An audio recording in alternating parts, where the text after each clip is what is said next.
एक अधूरी कहानी सीजन 2। इस बार डर कहानी खत्म होने के बाद भी लगेगा।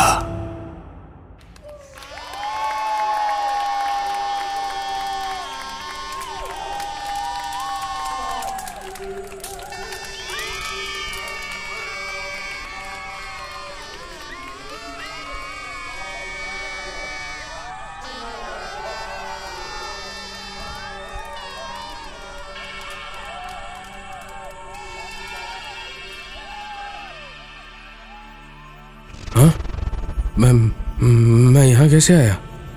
क्या जगह है ये?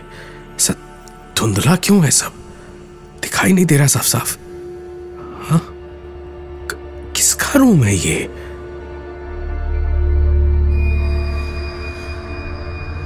ओह माय गॉड, ये तो वही कमरा है। वो रहा दरवाजा। नहीं, उसके आने से पहले निकल जाना होगा मुझे। नहीं, वो आती ही होगी।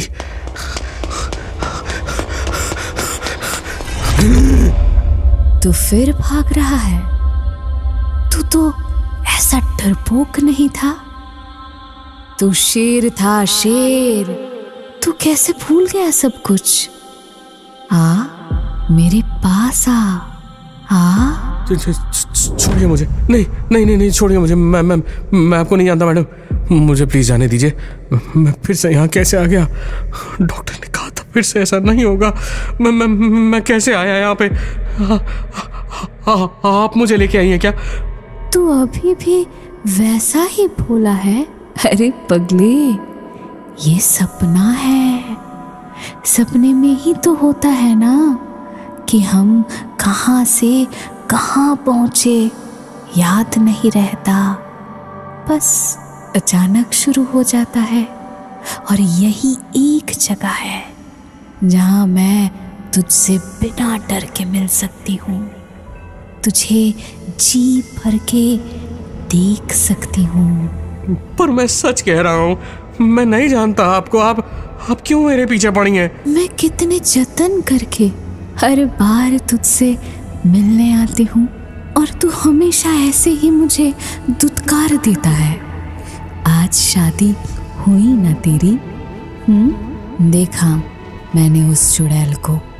तू इतना खूबसूरत, और वो छी, कितनी फीकी लग रही थी तेरे साथ। मेरी बीवी है वो। उसके बारे में एक लफ्ज भी और कहा तो मुंह तोड़ दूंगा।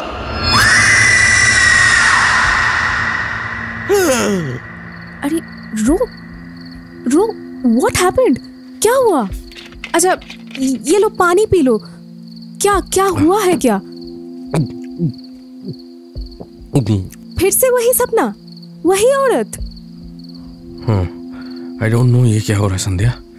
साइकियाट्रिस्ट ने कहा था कि कुछ नहीं होगा अब, लेकिन आज शादी की रात को ही वही सपना दोबारा। सवेरे हनीमून के लिए निकलना है यार। Now this. अरे बाबा कुछ नहीं हुआ बेबी, सिर्फ एक सपना था। सो जाओ, यू आर स्ट्रेस्ड। शादी में मेरे अलावा भी इतने लोगों के नाज नखरे उठाने पड़े ना तुम्हें, इसीलिए सपना वापस आ गया है। साइकियाट्रिस्ट ने तो ये भी कहा था कि स्ट्रेस बढ़ेगा तो सपना भी आएगा। यही हुआ है। चलो सो जाओ, सवेरे सवेरे हिमालय के गोद में जाने के लिए निकलना है। यकीन नहीं आता कि इतने बड़े सरकारी ऑफिसर हो तुम। नॉर्थ इंडियन होके भी तुमने मेरी बंगाली फैमिली को अकेले ही शादी के लिए मना लिया, और अभी साहब एक लड़की से इतना डरते हैं, वो भी जो सपने में आ रही है। इससे तो इनसिक्योरिटी भी नहीं होती मुझसे। चलो सो जाओ, वरना सवेरे ट्रेन मिस हो जाएगी।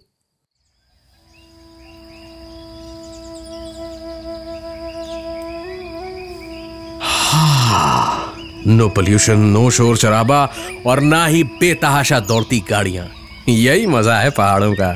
And by the way Sandhya ji, आपकी और आपकी बंगाली फैमिली के चक्कर में अब मैं भी पक्का घुमक्कड़ बन गया हूँ।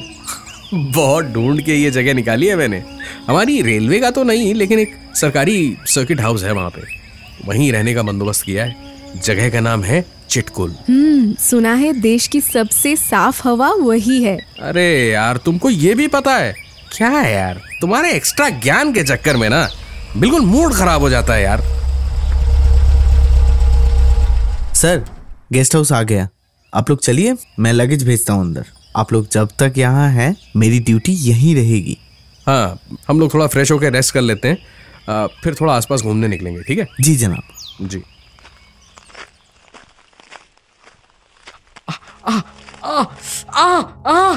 संध्या, संध्या! रोहित, रोहित! उठो रोहित! अरे रोहित, अब हम क्या करेंगे? Help, somebody help! Rohit, Rohit!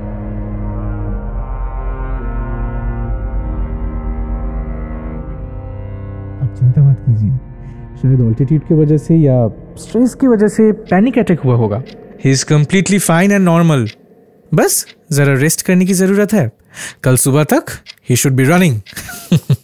Thank you so much doctor. Sandhya, Sandhya, ये तो आ गया, होश आ गया। Doctor, thank you so much. पानी।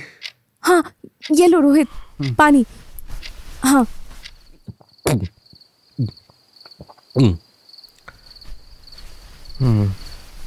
सुनो, आज कहीं निकलने का जरूरत नहीं।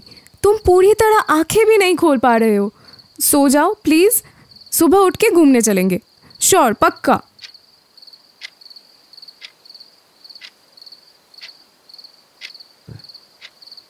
संध्या, संध्या, संध्या, संध्या उठो!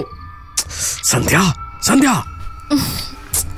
अरे सोने दो ना रो, खुद तो बेहोश होके सो लिया ना इतनी देर। अब मुझे सोने दो। Sandhya, we have to leave right now. मैं यहाँ नहीं रह सकता, मैं यहाँ नहीं रह सकता संध्या। मैं पागल हो जाऊंगा, मैं मर जाऊंगा Sandhya. We have to leave right now. अरे क्या मजाक कर रहे हो? रो, shut up and go to sleep ना। Sandhya please listen to me, समझो मेरी बात। ये वही कमरा है। दिस इज दैट रूम जो मुझे सपनों में दिखता है। ये वही जगह है। What? वेट, सच?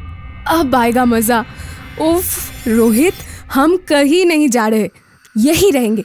अरे मैं भी तो देखो, मेरे पति के सपनों में आके कौन चुड़ैल उसे परेशान कर रही है, वो भी बचपन से। ये वही है संध्या। संध्या, दरवाजा मत खोलना। संध्या, मैं कह रहा हूँ, रात नहीं गुजारनी मुझे यहाँ पे। शट अप ब्रो, ऑफिसर हो तुम, बच्चों की तरह डरना बंद करो। तो मैंने डिनर के लिए बोला था, फिर आंख लग गई थी, वही बताने आया होगा। चलो चलो संध्या, प्लीज प्लीज प्लीज। संध्या नहीं, संध्या नहीं, दरवाजा मत खोलना प्लीज। What the hell? कौन है? हेलो, कौन है?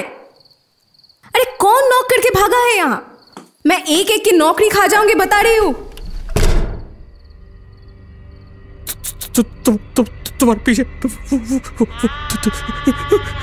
दीवार पे चलती वही औरत संध्या, संध्या वो छत पे चलती हुई आ रही है। संध्या वो मेरे पास आ रही है। संध्या वो आ रही है। संध्या What the? Rohit, oh my God, Rohit, क्या हो रहा है तुमको? उठो, अरे क्यों कर रहे हो ऐसे?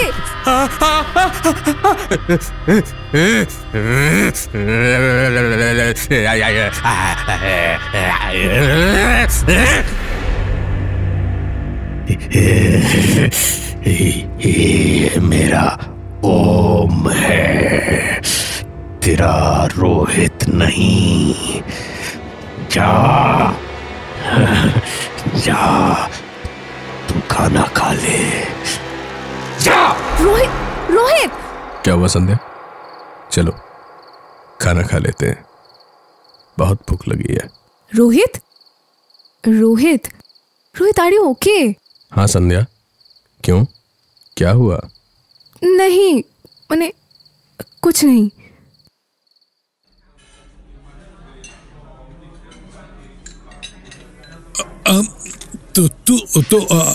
आप? ये रोहित साहब है, सरकारी ऑफिसर। इन्हीं की बुकिंग है यहाँ। आप ही यहाँ कुक एंड केयर टेकर है? जी मैडम, लेकिन वो सर जी की उम्र कितनी होगी? आपको इससे मतलब? आप अपना काम कीजिए। वो मैडम जी, सर जी ना हमारे एक पुराने दोस्त जैसे दिखते हैं बिल्कुल। कहीं उसका नाम ओम तो नहीं था, जिसको तुम लोगों ने पीट पीट के अधमरा कर दिया और फिर खाई की नदी में फेंक दिया? लाश भी नहीं मिली थी मेरे ओम की, और मेरे साथ तो जो किया वो छोड़ ही दो। रोहित, अरे व्हाट इज हैपनिंग हियर? मैं बताती हूँ ना। इस छोटे से गांव में एक ही समस्या थी, बिरादरी के बाहर और गोत्र के अंदर शादी नहीं हो सकती। पर ये सब कहने की बातें थी। असली बात तो थी कि कोई अपनी मर्जी से शादी करने की सोच भी नहीं सकता था। प्यार करना तो दूर की बात थी, लेकिन इन्हीं नियम कानून के बीच इसी सख्ती के बावजूद ओम को मुझसे और मुझे ओम से प्यार हुआ। मेरा पिताजी फौजी था, पंजाब में कई साल थे, इसीलिए बड़े नाजों से मेरा नाम साहिबा रखा था। उन्हें क्या पता था कि ओम मेरा मिर्जा बनेगा, और फिर आखिरकार वही हुआ। पहले तो बड़े झगड़े, मार पीट, धमकियां दी गई, लेकिन जब हम दोनों ही नहीं माने तो ओम और उसके परिवार को गांव से निकाल दिया गया। पिताजी सरपंच थे ना। फिर एक सुबह मेरे पास एक चिट्ठी आई ओम की। वो रात को पहाड़ी रास्ते पे आके मुझे ले जाने वाला था। तब यहाँ ये गेस्ट हाउस नहीं था, एक पुराना खंडर सा था। यही छुपा हुआ था ओम। उस रात बहुत बारिश हो रही थी, नदी उफान पे थी। मैं अपनी माँ से कुछ भी नहीं छुपा सकती थी। माँ ने मेरे कपड़े, गहने सब बांध के मुझे घर से तो सही सलामत निकाल दिया, लेकिन चिट्ठी चला पाए इससे पहले मेरे भाइयों के हाथ चिट्ठी लग गई। उन्होंने यहीं से ओम को उठाया और मार मार के अधमरा करके वहां उस पहाड़ की चोटी से नीचे नदी में फेंक दिया। मैं यहाँ ओम के लिए बैठी थी, लेकिन पहुंचे मेरे भाई। मैं बहुत रोई, गिड़गिड़ाई, उन्होंने एक नहीं सुनी। खानदान का नाम बचाने के लिए मुझे मार के यहीं दफन कर दिया। 25 साल पहले की बात है ये। बाकी सारे तो एक एक करके मर गए, लेकिन वो एक जिसने सबको भड़काया, जिसने ओम को और मुझको असल में मारा, वो यही है, मदन जोशी। ये 2 कौड़ी का नौकर। इसको मार के मेरा बदला पूरा होगा।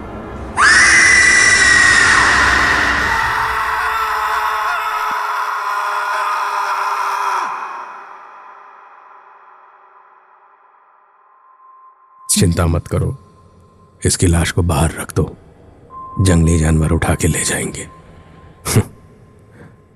तुम दोनों पे बात नहीं आएगी। मेरा ओम तो किसी जमाने में ये था, आज तुम्हारा रोहित है, और मुझे अब मुक्ति मिलेगी। इसका ख्याल रखना संध्या।